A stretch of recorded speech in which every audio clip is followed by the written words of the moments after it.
Cinema விட்டு ஏன் போறீங்க அப்படின்ட்டு நிறைய பேர் கேக்குறாங்க. சினிமான்றது ஒரு மிகப்பெரிய ஒரு கடல். அதுல ஒரு கரையோரமா ஒரு சின்னதா ஒரு மணல் வீடு கட்டணும்னு தான் நான் ஆசைப்பட்டேன். பட் அதே ஒரு மாளிகையா மாத்தி தந்தது நீங்க எல்லாரும் தான். அது மட்டும் இல்ல, நான் சினிமாக்கு வரும்போது இது எல்லாருக்குமே தெரிஞ்ச விஷயம் தான். இந்த பழைய கதை தான்.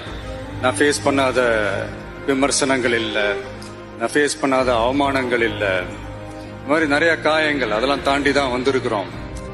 அந்த மாதிரி நேரத்துலலாம் டே ஒன்ல இருந்து என் கூடவே நின்னது என்னோட ரசிகர்கள் தான்.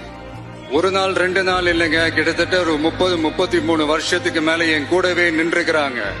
அதனாலதான் நான் என்ன டிசைட் பண்ணேன்னா, அடுத்த 30-33 வருஷத்துக்கு அவங்களோட நான் நிக்கிறோம்னு முடிவு பண்ணிட்டேன்.